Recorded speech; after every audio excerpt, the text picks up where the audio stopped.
નમસ્કાર. નાગેશ્વર જ્યોતિષ કાર્યાલયમાં આપ સૌનું હું હૃદયપૂર્વક સ્વાગત કરું છું.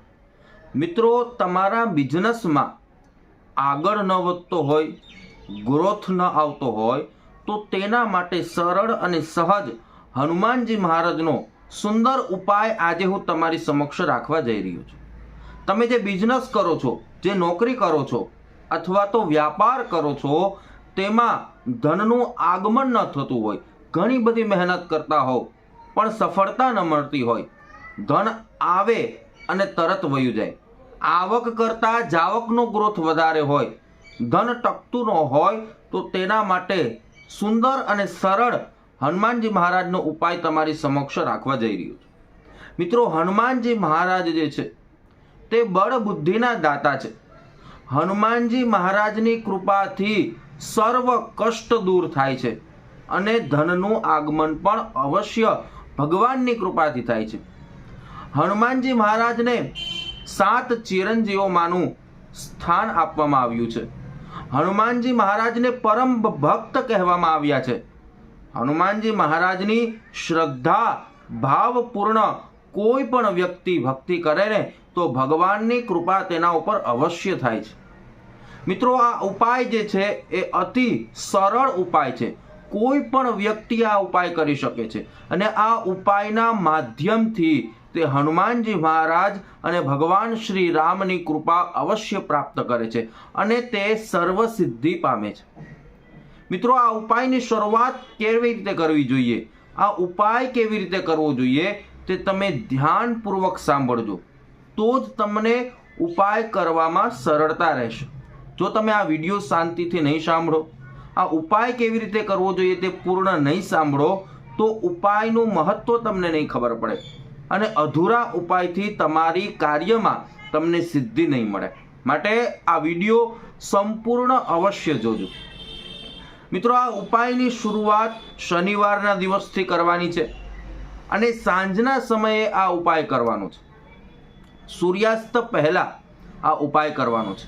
તમારે તમારા ઘરેથી સરસવનું તેલ, રૂ અને માચિસ આ લઈ જવાનું છે. અને ક્યાં જવાનું છે? તો તમારા ઘરની આજુબાજુ કોઈ પણ પીપળાનું વૃક્ષ હોય ત્યાં તમારે જવાનું છે અને ત્યાં જઈ 4 મુખી દીવો તમારે પ્રજ્વલિત કરવાનો છે. એવા 3 દીવા કરવાના છે અને 1 સિંગલ દીવો કરવાનો છે અને ત્યાં જ બેસી હનુમાનજી મહારાજનો હનુમાન ચાલીસાનો એક પાઠ કરવાનો છે.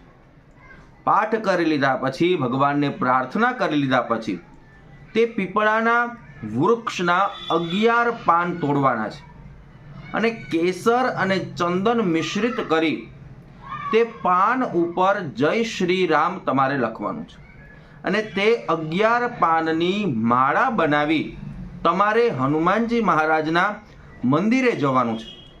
હનુમાનજી મહારાજના મંદિરે જઈ ભગવાનના દર્શન કરી અને તે માળા હનુમાનજી મહારાજને અર્પણ કરવાની છે, ભગવાનને પહેરાવવાની છે અને ત્યાં જ બેસી ફરી એક વખત હનુમાનજી મહારાજનો હનુમાન ચાલીસાનો એક પાઠ કરવાનો છે અને ભગવાનને પ્રાર્થના કરવાની છે કે મારી મનની મનોકામના તમે પૂર્ણ કરો અને વારંવાર ભગવાનને ક્ષમા યાચના માગવાની છે.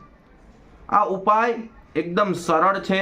શ્રદ્ધા, વિશ્વાસ અને ભાવપૂર્ણ આ ઉપાય કરશો, ભગવાન હનુમાનજી મહારાજની કૃપા તમારા ઉપર અવશ્ય થશે.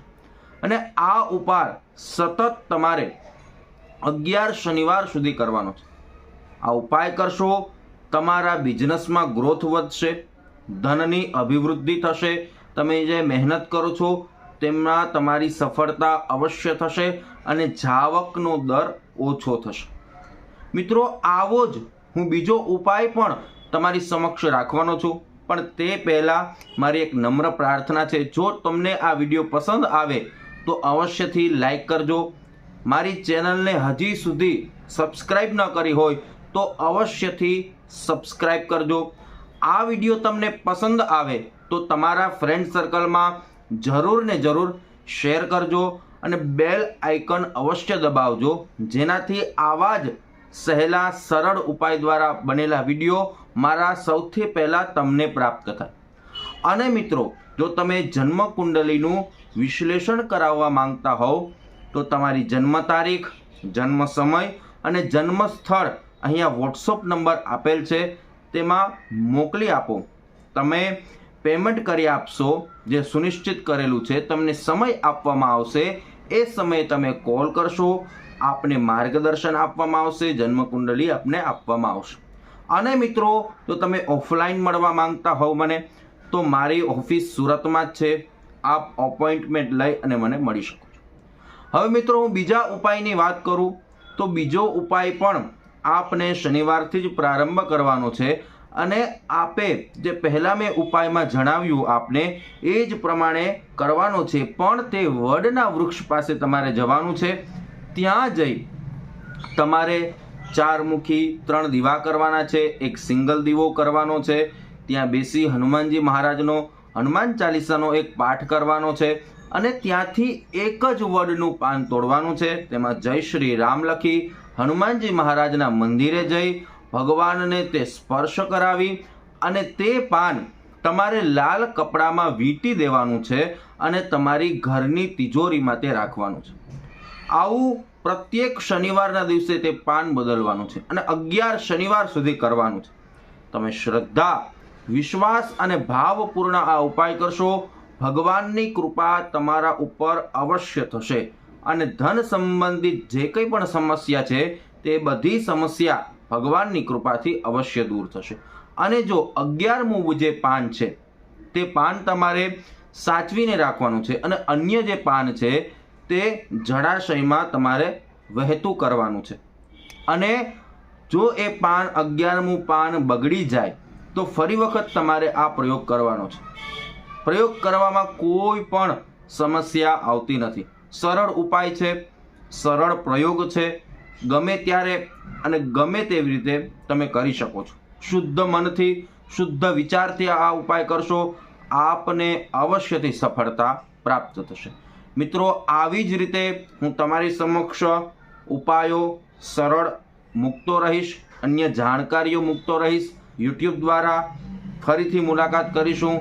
આપ જે મને પ્રેમ આપો છો તેના બદલ ખૂબ ખૂબ ધન્યવાદ. જય શ્રી કૃષ્ણ, જય ભગવતી.